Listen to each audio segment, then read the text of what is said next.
So hello friends and welcome back to coding. और friends मैंने अपनी पिछली वीडियो में आप लोग बताए थे कुछ प्रैक्टिस प्रॉब्लम जो कि रिलेटेड थे फ्रेंड्स हमारे एरर्स। सो मैंने अपनी पिछली वीडियो से फ्रेंड्स आप लोग एरर बता दिए, एरर मेथड्स बता दिए, एक मैंने अपना प्रोजेक्ट भी करा दिया और मैंने एरर से रिलेटेड कुछ प्रैक्टिस प्रॉब्लम्स आप लोग बता दिए।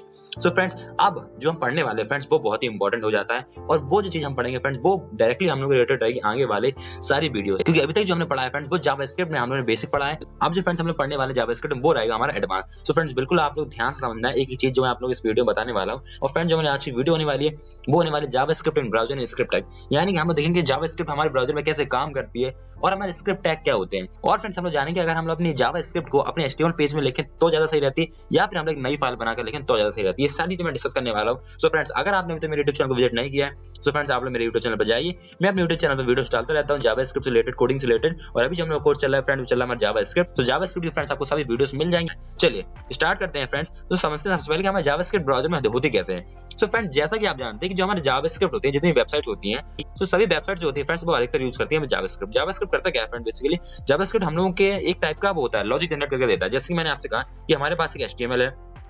एचटीएमएल बेसिकली हम लोग का स्ट्रक्चर रहता है। स्ट्रक्चर जैसे कि ढांचा, एक स्केलेटन। अगर मैंने उस स्केलेटन में कुछ कपड़े पहना दिए, स्किन्स वगैरह डाल दिए, अच्छी अच्छी हुडी वगैरह पहना दी, जूते पहना दिए, सो वो हो जाएंगे हमारे सीएसएस, यानी कलरिंग वगैरह डाल दी हमने, उसको डिजाइन दे दी।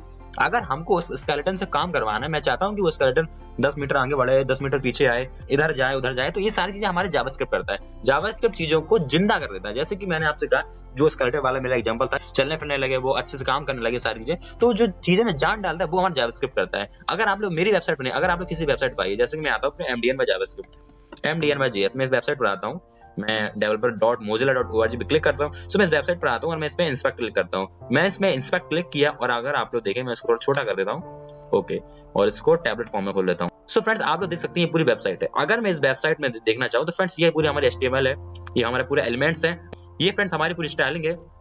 अगर मैं एक पर्टिकुलर चीज पे क्लिक करता हूं, देख सकते हैं फ्रेंड्स यहाँ पर, ये देखिए इस पे इफेक्ट आता है। यहाँ पर अगर मैं क्लिक करता हूं तो ये जो स्टिकी हेडर है, ये हमारा हेडर है, ये हमारा रैपर है पूरा, ये हमारे कंटेंट है पूरा। और अगर फ्रेंड्स हम सोर्सेज की तरफ आते हैं तो सोर्सेज हमें बताता है कि इस वेबसाइट में कौन कौन से सोर्सेज यूज हो रहे हैं। जैसे कि सबसे पहले यूज हो रहा है .mozilla.org, docs/blab, लिप्स है, मतलब यहाँ पर ये पूरे पूरे सोर्सेज देते हैं कि इस वेबसाइट का सोर्स कहाँ से है। नेक्स्ट अगर आप लोग कंसोल की बात करें, कंसोल में फ्रेंड्स हम लोग अपने जावास्क्रिप्ट लिख सकते हैं। हम लोग पूरे एरर्स देख सकते हैं, कितने एरर आ रहे हैं, कितने मैसेजेस आ रहे हैं, देख सकते हैं आप लोग 6 यूजर मैसेजेस। अभी मैसेज क्यों आ रहा है, कैसे आ रहा है, वो सब हम लोग आगे देखेंगे। एरर की तरफ जाएंगे आप लोग, सो हम लोग एरर देखने को मिल रहा है because it wallet the following content, ये सब लिखा पड़ा है।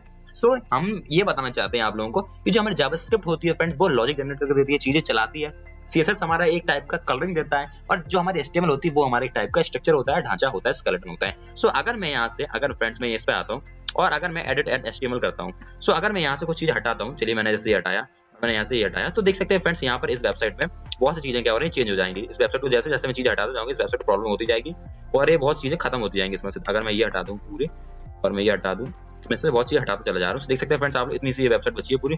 अगर मैं से हटाता जा रहा हूँ, जैसे मैं सीएसएस में से कुछ चीजें डिसअलाउ कर रहा हूँ, ये सारी चीजें अलाउ हैं, अगर मैं सारी चीजें डिसअलाउ कर देता हूँ तो ये सारी चीजें क्या करेंगी, इस वेबसाइट में प्रॉब्लम स्टार्ट हो जाएगी और ये वेबसाइट क्या करेगी, ढंग से यूज नहीं करेगी जैसे ये पहले थी और अब ये किसी और टाइप की बन जाएगी। अगर मैं सारी चीजें हटा देता हूँ और चलिए मैं जैसे स्क्रिप्ट टैग हटा देता हूँ इसमें से, और मैं इसमें चलिए सारी की सारी सीएसएस हटा देता हूँ। सीएसएस कहाँ से लोड हो रही है इसमें, अगर मैं हेड पर आता हूँ और हेड पर आने के बाद फ्रेंड्स मैं सारी की सारी जेएस हटा देता हूँ, जो यहाँ पर जेएस आ रही है। देख सकते हैं फ्रेंड्स यहाँ पर एक सीएसएस दिया है। अगर मैं इस सीएसएस को हटाता हूँ तो हम देख सकते हैं फ्रेंड्स हमारी वेबसाइट इस टाइप की बन चुकी है। अगर मैं इसको बंद करता हूँ तो हमारी वेबसाइट इस टाइप की बन चुकी है। यानी कि मेरा कहने का मतलब ये है कि अगर हम लोग किसी भी चीज में छिड़कानी करते हैं एक वेब, चाहे वो एचटीएमएल हो, चाहे वो सीएसएस हो, चाहे वो जेएस हो, हमारी जो फाइल होती है, मेन फाइल जो हमारे मेन वेब पेज होता है, उसमें दिक्कत आने स्टार्ट हो जाती है, उसमें प्रॉब्लम आना स्टार्ट हो जाती है। तो फ्रेंड्स मेरे कहने का मतलब सिर्फ इतना ही है कि आप लोगों के लिए HTML भी जरूरी है, CSS भी जरूरी है, JS भी जरूरी है। लेकिन फ्रेंड्स मैं यहाँ पर सिर्फ आप लोगों को JS पढ़ाने वाला हूँ, तो मैं यहाँ पर आप लोगों को ज्यादा से ज्यादा फोकस JS पे करूंगा। तो अगर मैं एक बार दोबारा से पूरे पेज लोड करता हूँ और अगर फ्रेंड्स मैं साइन अप फॉर फ्री वाले बटन की तरफ आता हूँ, यहाँ से आपको एक टॉगल दिख जाए, अगर आप लोग इस पर क्लिक करेंगे सो आप लोगों को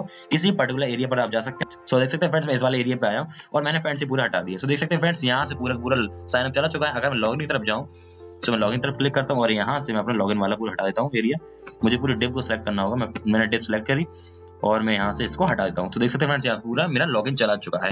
आप लोग फ्रेंड्स एक बात समझ लीजिए, एलिमेंट जो हमारे होते हैं वो होती हैं जैसे कि डिव्स हो गया, हमारा कोई सेक्शन हो गया, ये जैसे कि हमारा एक एलिमेंट है। अगर आप लोग इसकी तरफ बात करें तो हमारा एक पूरा क्या है, सेक्शन है, ये हमारा एक एलिमेंट है। सो एलिमेंट्स हमारे होते हैं इस टाइप का HTML स्ट्रक्चर, HTML का पार्ट, HTML छोटे छोटे चंक्स को हम लोग कहते हैं एलिमेंट। मैं कंसोल की तरफ आऊँ और यहाँ पर मैं लिखता हूँ जैसे कि अलर्ट, मैंने अलर्ट लिखा यहाँ पर और मैं यहाँ पर एक पैरेंथेसिस लगाता हूँ, अंदर में लिखता हूँ hi, hi this is a alert. And enter press किया, उसमें लिखा रहा है hi this is alert. So हम लोग अपनी खुद की जेएस भी लिख सकते हैं किसी भी वेबसाइट के कंसोल में। अब फ्रेंड्स हम लोग बात करने वाले हैं अपने आर्टिकल के बारे में। जो फ्रेंड्स मैंने यहाँ पर आर्टिकल लिखा है, अगर मैं आर्टिकल की तरफ आऊं, सो यहाँ पर मैंने सबसे पहले बताया कि हमारे जावास्क्रिप्ट क्या करती है, कैसे रन होती है हमारे ब्राउजर पर। तो सबसे पहले क्या होता है friends, user request to a web page, the browser sends a request to server and retrieves HTML CSS and JS. जैसे हम किसी वेबसाइट को लोड करते हैं, सबसे पहले क्या होता है, हमारी एचटीएमएल लोड होती है, सीएसएस होती है और जेएस हमारी लोड होती है। देन एचटीएमएल को पार्स किया जाता है, the browser parses the HTML document from the top to bottom, पूरे ऊपर से लेकर नीचे तक पूरे एचटीएमएल को पार्स किया जाता है।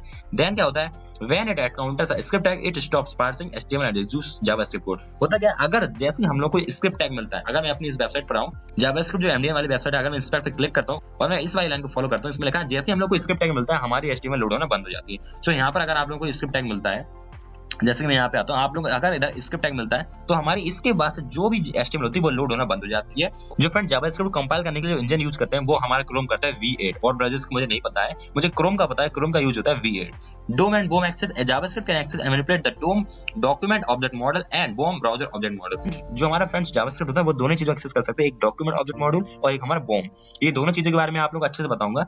नेक्स्ट इसमें लिखा है rendering, after JavaScript modifies the DOM the browser repaints and reflows the page to show the updates. जैसे हमारी जावास्क्रिप्ट मॉडिफाई हो जाती है हमारे DOM में, the browser repaints and reflows the page to show the updates, और update हमारे पूरे शो जाते हैं और एक तरीके से पूरी हमारी वेबसाइट रिफ्लो हो जाती है। आगे देखते हैं स्क्रिप्ट टैग के बारे में। सो जैसा कि मैंने अपनी वीडियो की स्टार्टिंग बताया था कि हम लोग अगर जावास्क्रिप्ट अपने एचटीएमएल पेज में लिखे तो ज्यादा सही रहता है, या फिर हम लोग लिखते हैं अपनी एक अलग सी फाइल बनाते हैं फिर उसमें लिखते हैं वो ज्यादा सही रहता है। सो सबसे पहले तो मैं आप लोगों को ये बताना चाहता हूँ, मैं एक फाइल बनाता हूँ अपने, मैं VS कोड पे आता हूँ, मैं यहाँ पर VS कोड पर आ चुका हूँ। सो मैंने अपना फोल्डर को ओपन कर लिया और फ्रेंड्स ये मेरे पिछली वीडियो कोड है, इसमें मैंने आप लोग 5 क्वेश्चन सिखाए थे जो कि थे हमारे जावास्क्रिप्ट से रिलेटेड, सो जावास्क्रिप्ट एरे से रिलेटेड। सो मैंने ये सिखाए थे। मैं यहाँ पर एक फाइल बनाता हूँ index.html और अब मैं इसको हटाता हूँ। इसमें फ्रेंड्स बेसिकली मैं गैस द नंबर कोड है, लेकिन आप लोग टेंशन नहीं होना, मैं इसे हटा रहा हूँ, आप लोग मेरी वेबसाइट पर मिल जाएगा। सो सबसे पहले आप लोग देखना बॉर्डर प्लेट, मैं जैसे इसमें कंट्रोल और मैं शिफ्ट के साथ में एक्सक्लेमेटरी साइन दबाता हूँ। सो बेसिकली हम लोग को फिर एंटर प्रेस करना है और हम लोग देखिए पूरी की पूरी HTML टेम्पलेट मिल जाएगा। ये बेसिकली हमारा HTML टेम्पलेट है। मैं टैब प्रेस करता हूँ, अपना टाइटल डालता हूँ। टाइटल बेसिकली वो होता है जो हमारे पेज के ऊपर आता है, जैसे बन के मैं अगर इतनी वेबसाइट पर आऊँ तो देख सकते हैं फ्रेंड्स, यहाँ पर लिखा है JavaScript in browser script tag the role coding learn and share coding expert insight sorry the role coding, और यहाँ पर जावास्क्रिप्ट MDN। सो ये हमारे होते हैं टाइटल। अगर मैं अपनी वेब पेज पर टाइटल डालूं तो मैं यहाँ पर डालता हूँ द रॉयल कोडिंग, आप लोग कुछ भी डाल सकते हैं, आप लोग अपना नाम डालिए और मैं एंटर प्रेस करता हूँ। सो यहाँ पर हम लोग का पूरा HTML, हम लोग बॉडी के अंदर फ्रेंड्स अपनी HTML लिखते हैं, आप लोग हमेशा याद रखना है बॉडी के अंदर हम लोग की HTML लिखी जाती है। अगर मैं यहाँ पर लिखता हूँ डिव, मैं एक छोटा सा HTML पेज बनाना चाह रहा हूँ ताकि आप लोग समझ में आ जाए। उसके बाद मैं थोड़ा H1 डालता हूँ, H1 में लिखता हूँ हाय इट्स संडे, संडे लिखा मैंने। बाहर आता हूँ और यहाँ पर नीचे लिखता हूँ लोरम 34, मैंने ये लिखा है। कुछ रैंडम वर्ड्स हैं, लोरम बेसिकली हम लोग रैंडम वर्ड्स लिखता है। अगर आप लोगों को लोरम के बारे में नहीं पता तो आप लोग सिर्फ इतना जानना है, तो यहाँ पे ILOREM लिखिए और जितने आपको वर्ड्स चाहिए एनोनिमस वर्ड, जितने आपको फालतू के वर्ड्स चाहिए रिलेवेंट, तो आप लोग यहाँ पे लिखते हैं। जैसे 56 वर्ड चाहिए तो यहाँ पर 56 वर्ड्स पूरे आ जाएंगे। चलिए इसमें हटाता हूँ। मैं अपने ब्राउजर पे सबसे पहले तो ये रन करा के दिखा देता हूँ आप लोग को। मुझे राइट क्लिक करना है और मैं ओपन विद लाइव सर्वर करूंगा। सो देख सकते हैं फ्रेंड्स, यहाँ पर एक हमारा छोटा सा वेब पेज बन चुका है जिसका नेम है index.html और इसका जो टाइटल है वो रोल कोडिंग है हाय इट्स संडे, और हमारा पूरे वेब पेज तैयार है। अब फ्रेंड्स मैं करने वाला हूँ एक JS फाइल बनाता हूँ। मैं इसमें लिखता हूँ script.js, मैंने लिखा और मैं यहाँ पे लिख देता हूँ console.log हेलो इट्स संडे, मैंने ये लिखा। और फ्रेंड्स मैं अपनी स्क्रिप्ट फाइल को अपने HTML से कनेक्ट कर देता हूँ। तो मुझे स्क्रिप्ट जो मेरे JS फाइल है उसको कनेक्ट करने के लिए यूज करता हूँ मैं स्क्रिप्ट, और मुझे यहाँ src लिखना पड़ेगा, src फॉर सोर्स, और सोर्स में डाल दूंगा script script.js, यानी कि अपनी फाइल का नेम। आपकी फाइल का नेम कुछ और है तो आप लोग वो डाल सकते हैं। चलिए अब मैं रन कराता हूँ मेरे प्रोग्राम को। सो मैंने एक बार से रिफ्रेश किया और मुझे रिफ्रेश करना है, सो मैंने रिफ्रेश किया और अब मैं इसके इंस्पेक्ट पर आता हूँ। इंस्पेक्ट ओपन हो जाए भाई। सो अगर मैं कंसोल की तरफ आऊँ तो देख सकते हैं friends hello it's Sunday, hello it's Sunday नहीं फ्रेंड्स, आप लोग कुछ भी लिख सकते हैं यहाँ पर। अगर मैं अपने जावास्क्रिप्ट फाइल में आता हूँ और मैं यहाँ पे लिखता हूँ दोबारा से लिखता हूँ हेलो इट्स मंडे, मंडे हो जाएगा हमारे, मंडे की स्पेलिंग गलत होगी, लेकिन फ्रेंड्स आप लोग भावना पे जाइए, ट्यूसडे हो जाएगा, ट्यूसडे की स्पेलिंग आई थिंक सही है। अब मैं रन कराता हूँ। सो आप लोगों की सारी चीजें देखिए प्रिंट होकर आ रही है। सो मैं सिर्फ इतना बताना चाहता हूँ कि हमारे जो स्क्रिप्ट फाइल है वो आप लोग अलग से बनाइए, चाहे आप सेम उसी HTML में लिखिए, दोनों चीज सेम काम करती है, लेकिन दिक्कत आती है हमारे टाइमिंग पे, जब टाइम हमारे लोड होने में। अभी तो जैसे क्या है फ्रेंड्स, हमारा छोटा सा वेब पेज है।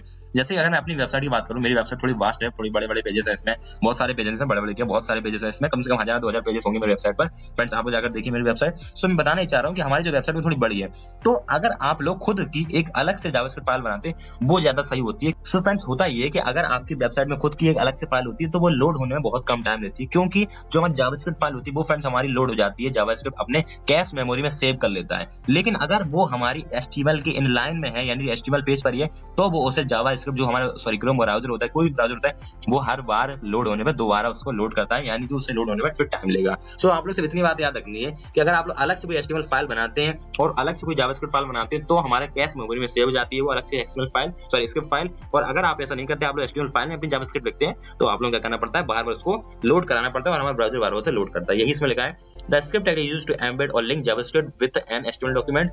और यहाँ पर लिखा है, अगर आप लोग खुद से नहीं लिखना चाहते हैं, आप लोग एक स्क्रिप्ट टैग बनाकर भी लिख सकते हैं। Do not put content inside JavaScript when using SRC. अगर आप लोग एसआरसी यूज कर रहे हैं तो आप लोग इसके अंदर कोई भी अपना डॉक्यूमेंट यानी कोई भी अपना डेटा नहीं डाल सकते, कोई भी कंटेंट नहीं डाल सकते।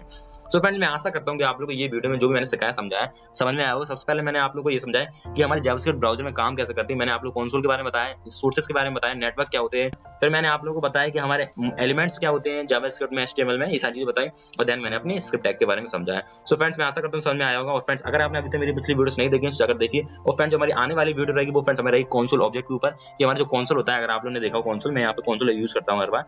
सो इसके कितने ऑब्जेक्ट्स होते हैं, इन सब के बारे में हम लोग और ब्रीफ जाएंगे और बहुत मजा आएगा आपको सीखने में ये सब चीजें। सो फ्रेंड्स, मिलते हैं अभी नेक्स्ट वीडियो में। जब तक लेट्स कोड।